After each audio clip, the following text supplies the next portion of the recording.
Student, हमारा अगला topic है रैपिंग टेक्स्ट। रैपिंग टेक्स्ट का मतलब ये है कि जब हम अपने टेक्स्ट के बीच में कोई दूसरा ऑब्जेक्ट, जैसे एग्जांपल ले लें कोई इमेज है, उसको टेक्स्ट के अंदर ऐड करेंगे तो फिर टेक्स्ट और उस इमेज की एडजस्टमेंट किस तरीके से होगी। इस चीज़ को बेहतर समझने के लिए हम कोरल ड्रा में चलते हैं।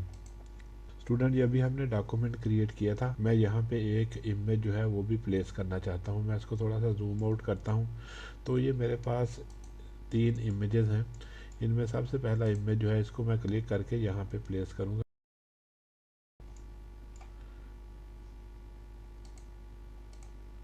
मैं इसको क्लिक करता हूँ और क्लिक करने के बाद इसको यहाँ पे प्लेस कर देता हूँ।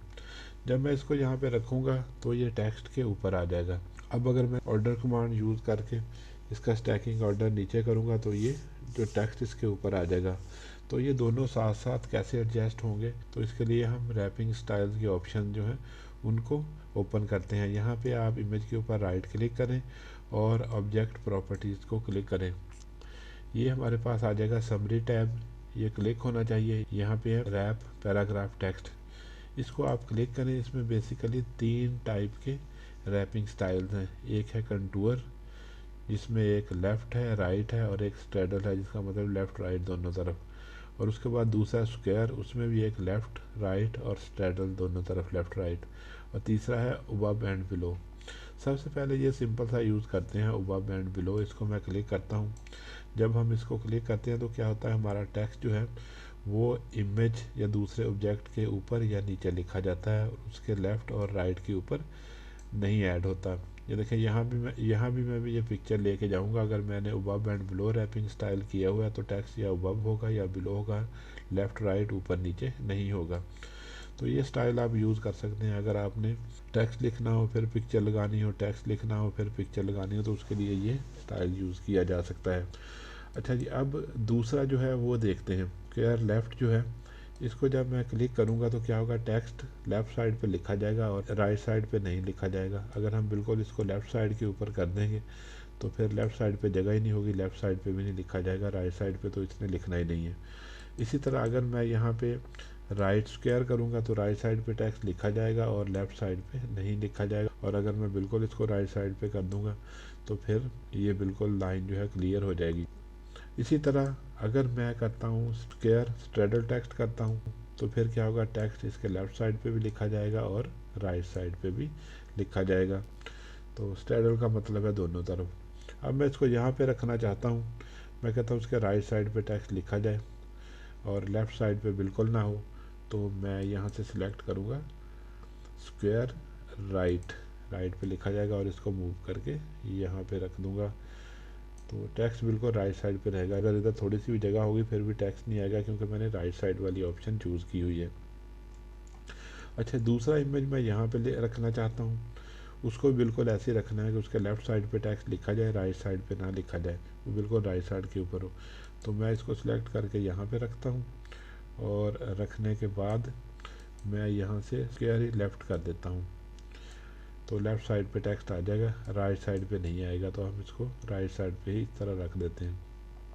एक चीज़ मैं और बताना चाहता हूँ, अगर मैं इन दोनों ऑप्शन में से किसी को भी सिलेक्ट करता हूँ, मैंने यहाँ पे स्क्वायर फ्लो लेफ़्ट किया है, अगर मैं कंटूर फ्लो लेफ़्ट करता हूँ तो फिर भी यहाँ पे कोई फ़र्क नहीं होगा। और इसी तरह अगर मैं सेंटर में फर्ज करें ले जाता हूँ और यहाँ से मैं सिलेक्ट करता हूँ कंटूर स्ट्रेडल टेक्स्ट, फिर भी वैसा ही है। और स्क्वायर स्ट्रेडल टेक्स्ट, फिर भी वैसा ही है। फ़र्क कहाँ पे है? अभी मैं नेक्स्ट अब इस ऑब्जेक्ट के ऊपर आपको इसका डिफरेंस बताता हूँ। इसको वापस अपनी जगह के ऊपर रख देते हैं। इसको स्क्वायर फ्लो लेफ़्ट करके इसको अपनी जगह के ऊपर रख देते हैं। अच्छा, अब इस ऑब्जेक्ट के ऊपर आपको डिफरेंस जो है वो नज़र आएगा। अगर कोई ऑब्जेक्ट जो है वो बिल्कुल चौरस है तो फिर आप स्क्वायर कर लें या आप कंटूर कर लें, दोनों ऑप्शन एक जैसा ही काम करेंगी। अगर कोई ऑब्जेक्ट जो है वो स्क्वायर नहीं है तो फिर स्क्वायर और कंटूर दोनों में आपको डिफरेंस जो है उसका नज़र आएगा। अच्छा, अब मैं यहाँ पे इसको क्लिक करता हूँ। क्लिक करने के बाद यहाँ से स्क्वायर वाली कोई ऑप्शन लेता हूँ। चलें स्क्वायर स्ट्रेडल टेक्स्ट ले लेते हैं कि जब आप स्क्वायर वाली ऑप्शन लेते हैं तो फिर टेक्स्ट जो होता है वो बाउंडिंग बॉक्सेस को फॉलो करता है। यानी ये बाउंडिंग बॉक्सेस जो आपको हैंडल नज़र आ रहे हैं इनको बाउंडिंग बॉक्सेस कहा जाता है। टेक्स्ट जो है वो इनको फॉलो करता है, इनकी लाइंस के साथ साथ रहता है, इसके अंदर नहीं जाता। ठीक है, और अगर आप यहाँ से सिलेक्ट करते हैं कंटूर, तो फिर क्या होगा, टेक्स्ट जो होता है वो ऑब्जेक्ट के कर्व को फॉलो करता है, वो बाउंडिंग बॉक्सेस को फॉलो नहीं करता। ये देखिए उनके अंदर गया हुआ है टेक्स्ट, बल्कि कर्व जो है यहाँ पे कर्व यहाँ तक शेप होती है उसके साथ साथ उसको फॉलो कर रहा होता है। यहाँ जहाँ शेप के ऊपर जगह ज़्यादा खाली नज़र आ गई वहाँ पे ज़्यादा टेक्स्ट आ जाएगा, यहाँ पे कम होगी वहाँ पे कम होगा, यानी स्क्वायर की शक्ल नहीं इख्तियार करेगा। जिस तरह ये स्क्वायर बाउंडिंग बॉक्सेस होते हैं इस तरह नहीं होगा, बल्कि ऑब्जेक्ट के कर्व को फॉलो करेगा। यहाँ जहाँ उसका कर्व होगा उसके साथ साथ टेक्स्ट जो है वो लिखा जाएगा। तो इसीलिए जब हमारा ऑब्जेक्ट स्क्वायर होता है तो फिर दोनों एक तरह से होते हैं, कोई फ़र्क नज़र नहीं आता।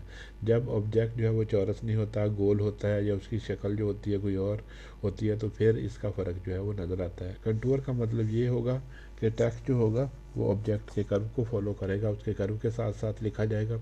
और अगर स्क्वायर होगा तो वो बाउंडिंग बॉक्स से जो स्क्वायर होती हैं उनकी उसको फॉलो करेगा। मैं इसको यहाँ पे रखता हूँ,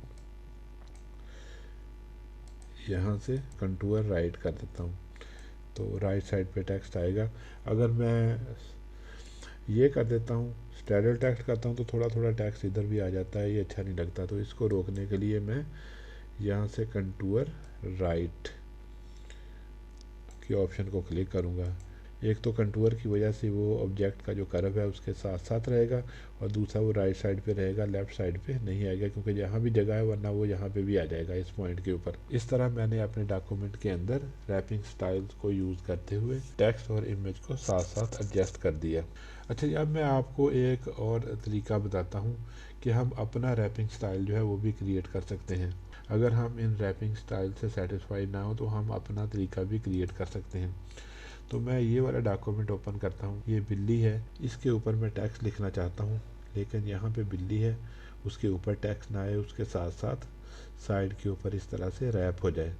तो उसके लिए मुझे अपना मेथड क्रिएट करना पड़ेगा, क्योंकि जो मेथड मैंने अभी स्टडी की है वो इसके ऊपर अप्लाई नहीं होंगे। अप्लाई इसलिए नहीं होंगे क्योंकि बिल्ली वाले इस इमेज में बैकग्राउंड भी है और ये चौरस इमेज है। तो जैसा मैं आपको पहले बता चुका हूँ कि अगर ऑब्जेक्ट चौरस हो तो फिर आप उसके ऊपर कंटूर यूज़ करें या स्क्वायर यूज़ करें, दोनों एक ही तरह से होते हैं। तो इसके ऊपर टेक्स्ट लिखने के लिए मैं सबसे पहले यहाँ पे दरमियान में थोड़ा सा फासला छोड़ना चाहता हूँ, बाकी टेक्स्ट लिखना चाहता हूँ। तो मैं यहाँ पे 2 गाइडलाइंस ऐड करूँगा।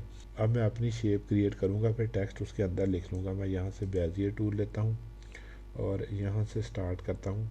तो इसके लिए मैं स्नैप टू गाइडलाइंस की ऑप्शन क्लिक कर देता हूँ।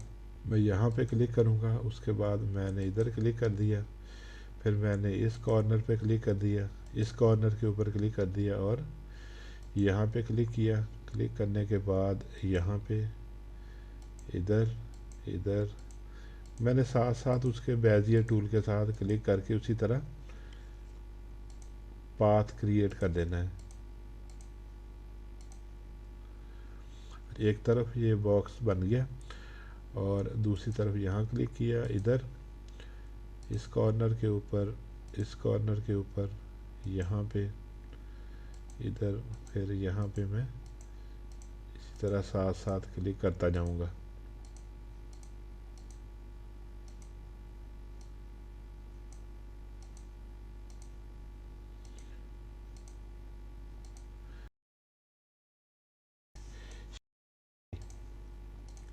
अब गाइडलाइंस को आप डिलीट कर दें, ये एक शेप है, फिल करके देख लें, ठीक है, और इसको भी फिल करके देख लें, ये भी बन गई।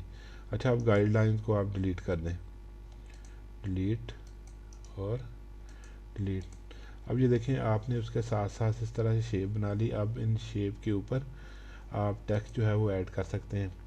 यहाँ से आप टेक्स्ट टूल लें, इसके अंदर आएँ और जब इस तरह का साइन बन जाए, आई बीम के नीचे डॉटेड रेक्टेंगल बने, आप क्लिक कर दें, टेक्स्ट फ्रेम ऐड हो जाएगा। राइट क्लिक करके आप अपना टेक्स्ट जो है वो लिख सकते हैं। ये देखें आपने उसमें टेक्स्ट लिखा तो ये इस तरह से बन गया। यहाँ से आप क्लिक कर दें, शेप के ऊपर जो आपने क्रिएट की थी उसको आप यहाँ से राइट क्लिक करके हाइड कर सकते हैं ताकि टेक्स्ट फ्रेम ही रह जाए। इसी तरह इसके ऊपर भी आप क्लिक करें और यहाँ से टेक्स्ट टूल ले लें और यहाँ क्लिक कर दें, इसके अंदर भी टेक्स्ट फ्रेम ऐड हो जाएगा। राइट क्लिक करके अपना टेक्स्ट टाइप कर सकते हैं या फिलहाल इंसर्ट प्लेस होल्डर टेक्स्ट जो है वो ऐड कर दें, तो ये टेक्स्ट ऐड हो जाएगा। इसकी भी आप जो शेप है उसको आप सिलेक्ट करें और यहाँ पे राइट क्लिक करें, वो हाइड हो जाएगी। तो ये देखें, आपने अपना रैपिंग स्टाइल जो है वो क्रिएट कर लिया। आप ये भी कर सकते हैं, जैसे ये हमारे पास फ्रेम है, फ्रेम की प्रॉपर्टी भी चेंज हो सकती है। इसको क्लिक करें, इसकी बैकग्राउंड के ऊपर कलर भी फिल हो सकता है।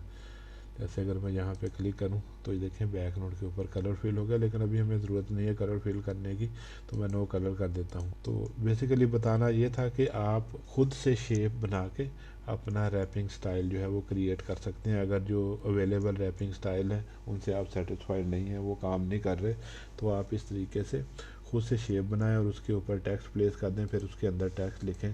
तो इस तरह से आपका अपना रैपिंग स्टाइल जो है वो बन जाएगा।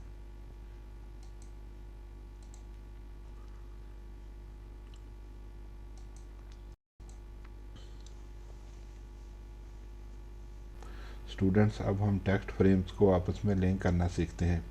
टेक्स्ट फ्रेम्स को लिंक क्यों किया जाता है, उसकी एक वजह ये होती है कि अगर फ्रेम के अंदर टेक्स्ट ओवरफ्लो हो जाए, ज़्यादा हो जाए, तो उसको दूसरे टेक्स्ट फ्रेम के अंदर भेज दिया जाए। इस तरह से टेक्स्ट फिर दो फ्रेम के अंदर एडजस्ट हो जाता है। या फिर किसी फ्रेम के अंदर टेक्स्ट जो है वो आपने एडिट करके उसको डिलीट कर दिया, तो अगले फ्रेम से टेक्स्ट वापस पिछले फ्रेम में आके उसको फिल कर दे, आपको मैनुअली कट पेस्ट या कॉपी पेस्ट ना करना पड़े। तो इस तरह हमारा बहुत सा टाइम जो है वो बच जाता है। इसी तरह बाज़ औक़ात हम अपने टेक्स्ट फ्रेम्स को रीसाइज़ करते हैं, रीसाइज़ करने की वजह से भी टेक्स्ट डिस्टर्ब होता है। इसी तरह अगर हम किसी फ्रेम का साइज़ कम करते हैं तो ऑटोमेटिकली उसके अंदर जो एडिशनल टेक्स्ट है वो दूसरे फ्रेम के अंदर फ़्लो करके चला जाएगा। अगर हम उसका साइज़ ज़्यादा करते हैं तो अगले फ्रेम से फ़्लो होकर वापस पिछले फ्रेम में आके उसको फिल कर देगा। इसी तरह की सूरत हाल होती हैं जिनकी वजह से हमें टेक्स्ट फ्रेम्स को आपस में लिंक करना पड़ता है। एक चीज़ और याद रखें कि हम आर्टिस्टिक टेक्स्ट को आपस में लिंक नहीं कर सकते। तो इस चीज़ को समझने के लिए हम कोरल ड्रा में चलते हैं। अच्छा स्टूडेंट, ये मेरे पास एक टेक्स्ट फ्रेम के अंदर टेक्स्ट है। अब मैं ये चाहता हूँ कि इस पेज का टेक्स्ट जो है वो बाएं जानिब के फ्रेम से स्टार्ट हो यहाँ से और इसकी तरफ फ्लो करे।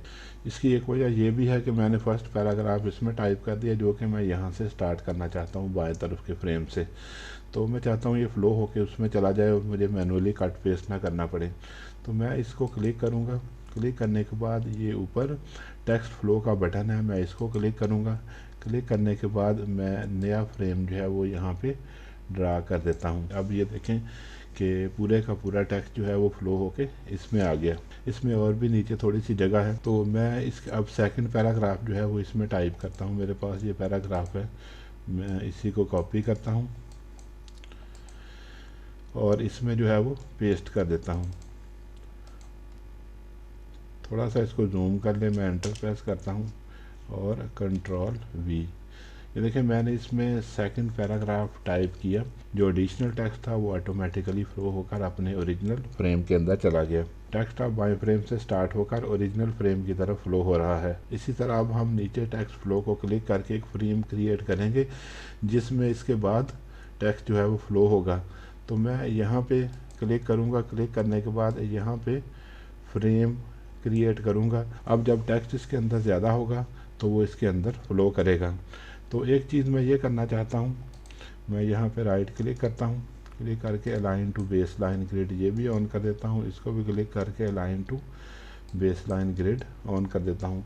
ये देखिए मैंने बेस लाइन ग्रिड जब ऑन की तो उससे लाइंस के दरमियान फासला ज़्यादा हो गया, तो ऑटोमेटिकली टेक्स्ट जो है वो फ्लो करके इसके अंदर चला गया। इसकी भी राइट क्लिक करके align to base line grid on कर देते हैं। ग्रिड के ऊपर अलाइन करने से टेक्स्ट जो है वो लाइंस के ऊपर आ गया। एक चीज़ ये थोड़ी सी एडजस्ट कर लेते हैं, हमारे टेक्स्ट जो है वो ऊपर नीचे है, तो यहाँ से लाइन बिल्कुल टॉप से स्टार्ट हो रही है, ये थोड़ी सी नीचे है। या हम इसको थोड़ा सा ऊपर कर देते हैं, या इसको थोड़ा सा नीचे कर देते हैं। इसको आप क्लिक, बल्कि इनका साइज़ जो है वो चेंज कर देते हैं। इसका साइज़ जो है वो हमारा 3-4 है, हम इनका साइज़ भी 3 और 4 कर देते हैं ताकि एक साइज़ के बन जाए। और इसी तरह इसको भी 3 और 4। इसको भी हम बिल्कुल लेफ़्ट साइड पे और नीचे बॉटम के ऊपर कर देते हैं। उसके लिए आसान तरीका ये है कि हम ऑब्जेक्ट में जाएं और अलाइन डिस्ट्रीब्यूट जो है उसको यूज़ कर लें। इसको दोनों को सिलेक्ट करें, सिलेक्ट करके इनको आप यहाँ से ऑप्शन क्लिक कर दें अलाइन बॉटम, और इसको सिलेक्ट करके आप राइट कर दें और इसको सिलेक्ट करके आप लेफ़्ट कर दें। तो इस तरह से ये ठीक हो जाए। अब देखें टेक्स्ट यहाँ से स्टार्ट हो रहा है, इसके बिल्कुल टॉप से स्टार्ट हो रहा है। तो अगर आप टेक्स्ट को थोड़ा नीचे या ऊपर करना चाहते हैं तो पिछले लेक्चर में अब मैं बता चुका हूँ कि किस तरह से बेस लाइन ग्रिड का फासला चेंज करके आप अपनी लाइंस को अपनी मर्ज़ी से ऊपर या नीचे कर सकते हैं। ये टेक्स्ट एक पेज के ऊपर एक से दूसरे में और दूसरे से तीसरे में फ्लो हो रहा है। जब आप किसी को सिलेक्ट करते हैं तो ये बताता है, ये लाइन जो इंडिकेट करती है कि ये टेक्स्ट इधर से आ रहा है और ये उसके बाद टेक्स्ट यहाँ पे जा रहा है। इसी तरह अगर मैं चाहता हूँ कि टेक्स्ट जो है वो पेजेस के दरमियान फ़्लो हो, इस तरह से एक फ्रेम जो एक पेज के ऊपर है और दूसरा फ्रेम दूसरे पेज के ऊपर है, उनके दरमियान किस तरह से टेक्स्ट जो है वो फ़्लो होगा। तो मैं एक और पेज क्रिएट करता हूँ, उसके ऊपर यही वाले बॉक्सेस जो है वो क्रिएट कर लूँगा। मैं यहीं पे राइट क्लिक करके डुप्लीकेट पेज जो है इसकी ऑप्शन क्लिक करता हूँ। इसके बाद एक तो यह है कि पेज आपने इससे पहले क्रिएट करना है या बाद में, तो मैं आफ्टर सेलेक्टेड पेज कि इसके बाद में करना चाहता हूँ। दूसरा ये है copy layers and their content, कि जो कुछ इस पेज के ऊपर लिखा हुआ है वही दूसरे पेज के ऊपर आ जाए। ओके का बटन प्रेस करूँगा, ये देखें नीचे सेकंड पेज आएगा। ये फर्स्ट पेज है और ये सेकंड पेज। यहाँ मैं टाइप करके 2 कर देता हूँ, ये चैप्टर 2 है। ये सेकंड पेज के ऊपर जब ये पेज आए तो ये आपस में इनका लिंक ऑटोमेटिकली ख़त्म हो गया, तो इनका लिंक दोबारा क्रिएट करना पड़ेगा। अब मैं यहाँ क्लिक करता हूँ और बॉटम के ऊपर क्लिक करता हूँ। क्लिक करने के बाद इसके ऊपर इसी तरह इसको सिलेक्ट करूँगा और इसके ऊपर इस तरीके से इनका लिंक जो है वो बन जाएगा। अच्छा, मैं इसको पिछले पेज के ऊपर इसका लिंक लेके जाना चाहता हूँ, तो उसके लिए मुझे क्या करना होगा, मैं यहाँ पे क्लिक करता हूँ। क्लिक करने के बाद पेज नंबर 1 के ऊपर जाता हूँ और यहाँ पे इस बॉक्स के ऊपर क्लिक कर देता हूँ। ऊपर वाले टेक्स्ट फ्लो के ऊपर जब क्लिक करेंगे तो फिर पिछले वाले टेक्स्ट बॉक्स के ऊपर करेंगे कि पिछले में से इसमें आएगा। अगर इससे आगे वाले में जाना है तो नीचे वाले पे क्लिक करके अगले बॉक्स के ऊपर क्लिक करेंगे, इसका मतलब इससे आगे जाएगा। तो इस तरतीब से आप क्लिक करेंगे।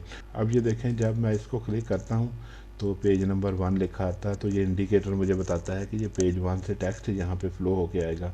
और अगर मैं पेज 1 पे जाता हूँ और लास्ट टेक्स्ट बॉक्स को क्लिक करता हूँ तो ये इंडिकेटर मुझे बताएगा कि ये टेक्स्ट वो यहाँ से फ्लो होके अब अगले पेज के ऊपर जाएगा। अब आप देखें, पहले इस बॉक्स के अंदर टेक्स्ट कम था, अब इसके अंदर फिल हो गया।